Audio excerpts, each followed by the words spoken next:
नमस्कार, मी किरण नाईक आणि तुम्ही बघत आहात लोकमत. नाशिकच्या TCS धर्मांतर प्रकरणामध्ये एक मोठी अपडेट आणि घडामोड नाशिकमध्ये घडलेली आहे.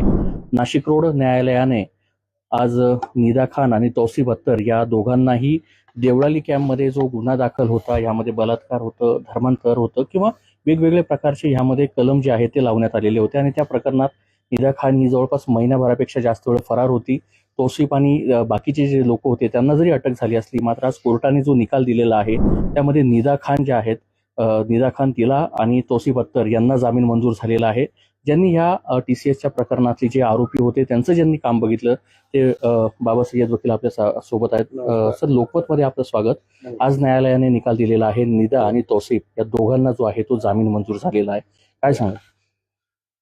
हा जो गुन्हा होता तो देवळाली पोलीस स्टेशन इथे नोंदण्यात आलेला होता. टोटल 8 गुन्हे होते TCS विरुद्ध. त्यापैकी एक सुरुवातीचा गुन्हा जो होता तो हाच होता. याच्यात सिरियस ऑफेन्स होता. 376चा गुन्हा दाखल होता व निदा आणि अतार आणि दानिश हे 3 आरोपी याच्यात होते. आम्ही चार्जशीट आधी एक अटकपूर्व जामीन दाखल केलं होतं निदासाठी, परंतु मेहरबान कोर्टाने सदरचा अटकपूर्व जामीन नामंजूर केलेला होता. खरं तर निदा जी आहे ती गरोदर होती, कारण की 30 तारखेला हा युक्तिवाद झाला, 3 तारीख देण्यात आली आणि परत जी आहे ती तारीख देण्यात आली. बाकीच्या आरोपींचं कोणाचं म्हणजे TCS प्रकरणामध्ये कुणाचाच जामीन नाही झाला, फक्त या दोघांचाच ह्या मिनिटापर्यंत जामीन झालेला आहे. हो, आता सध्या तरी फक्त निदा आणि तौसिफ अत्तर यांचा जामीन झालेला आहे. टोटल 3 आरोपी आहेत. त्यापैकी दानिश जो होता त्याचा जामीन नामंजूर केलेला आहे मेहरबान कोर्टाने आणि दोघांचा अलाउड केलेला आहे, मंजूर केलेला आहे. नक्कीच. खरं तर हे प्रकरणामध्ये HR आहे त्यांचा देखील उल्लेख आहे. म्हणजे हे संपूर्ण प्रकरण जे होतं बाबा, काय होतं?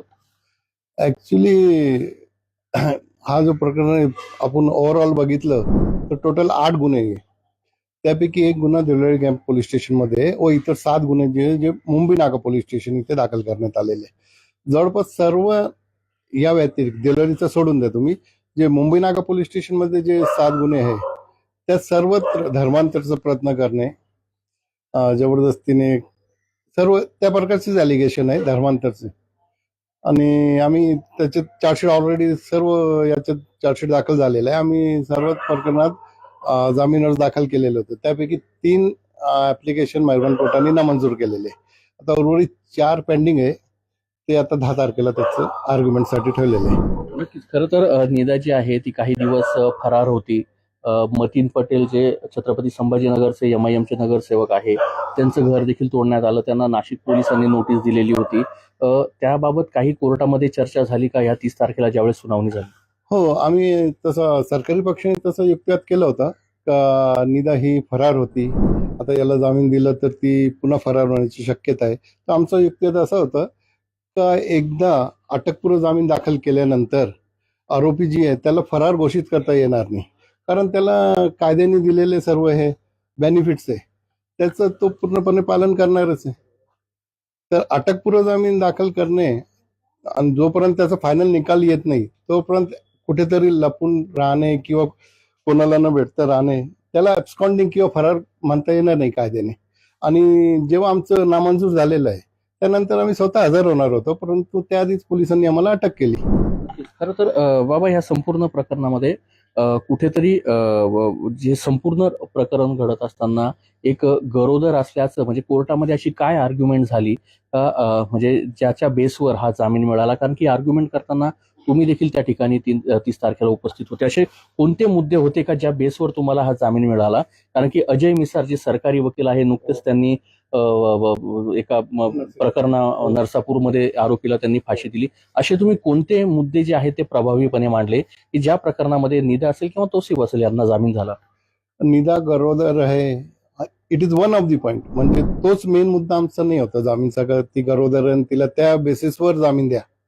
आमचे दुसरे अनेक मुद्दे होते, जसं की आता तपास पूर्ण झालेला आहे, आम्ही काही सराईत गुन्हेगार नाही, लेडीज आहे, कुठे जामीन भेटल्यानंतर आम्ही फरार होण्याची शक्यता नाही आहे, आमचं कुटुंब इथे आहे, वी आर मॅरिड, हे सर्व मुद्दे आहे. आणि मेन मुद्दा असा होता की जे आरोप केलेले निदावर ते त्याच्यात 5 वर्षापेक्षा जास्त शिक्षेची तरतूद नाही. हा आमचा मेन मुद्दा, जो पकड होती आमची जामीन अर्जावर ती हीच होती. ऑफेन्स आमच्या विरुद्ध जे ॲलिगेशन आहे ते सिरियस नाही आहे. त्याच्यात फक्त 5 वर्षापर्यंतची शिक्षा आहे. इवन सरकारी पोलिसांनी नोटीस दिल्यानंतरही ते सोडू शकतात. अटक करायची काही गरजही नाही होती. परंतु पोलिसांनी त्यांची अटक केली आहे, ते बरोबर आहे. पण आमचा मुद्दा मेन हाच होता. ऑफेन्स सिरियस नाही आहे, जामीन देण्यात यावा आणि तपास पूर्ण झालेला आहे, दोषापत्र दाखल झालेलं आहे. कधीपर्यंत साधारण निदा कोर्टात नेईल? कारण की अद्याप जी आहे ती फक्त कोर्टाने आदेश सुनावलेला आहे की जामीन मंजूर करण्यात येतो. तर आदेश अद्याप आलेला नाहीये. साधारण कधीपर्यंत निदा ही बाहेर येऊ शकते, एक अंदाज? नाही, आता कोर्टाने ऑलरेडी जामीन मंजूर केल्याचं ऑर्डरली सांगितलं आहे आणि ऑर्डर डिक्टेशन केलेली आहे. आता आम्हाला ऑर्डर कोर्टातून घ्यायची नाही, त्याच कोर्टात जामीन द्यायचं आहे. आता जसं जामीनची ऑर्डर होईल, जे टर्म्स अँड कंडिशन आहेत ते आम्ही फुलफिल करू, पण 1-2 दिवसात निदा बाहेर येऊन जाईल त्यांच्या घरी. तुम्हाला असं वाटतंय बाबा की या संपूर्ण प्रकरणामध्ये निदाला न्याय मिळाला? मिळाला, पण थोडा उशीर मिळाला. खूप उशीर झालाय. कारण एवढं तिच्या विरुद्ध, पर्टिक्युलर तिच्या विरुद्ध सिरियस अलिगेशन काहीच नाही होते. जे काही अलिगेशन होते ते इतर आरोपांच्या विरुद्ध होते. त्याच्यावर जे अलिगेशन सुरुवातीला एवढं बूम केलं आहे ना, HR आहे, हे आहे, त्यामुळे ती स्वतः, तिची फॅमिली, नातेवाईक सर्व डिस्टर्ब झालेले होते. पण देर आहे दुरुस्त आहे म्हणतात ना, तसं झालं. तर बेल झाली. आम्हाला पूर्ण विश्वास आहे ट्रायलमध्ये ती निर्दोष सुटणार म्हणजे सुटणारच. खरं तर ट्रायलमध्ये म्हणजे आता जरी जामीन झालेला आहे, मात्र जेव्हा निकाल फायनल लागेल त्यावेळेस निदा असेल किंवा त्याच्यासोबतच्या जे काही सहकारी असतील ते निर्दोष सुटतील. मात्र निदा जी आहे ती गरोदर जरी असली, मात्र न्याय प्रक्रियेतूनच तिला न्याय मिळालेला आहे, अशी भावना नाशिकचे जे निदा खानचे वकील आहेत, TCS प्रकरणामध्ये जे आरोपी आहे निदा खान किंवा तौसिफ अत्तर, त्यांचे वकील बाबा सय्यद यांनी यावेळेस लोकमतशी बोलताना व्यक्त केली.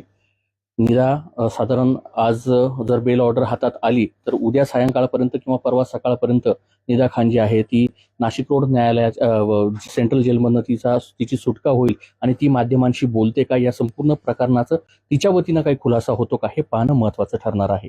मी किरण नाईक, लोकमत.com साठी नाशिक.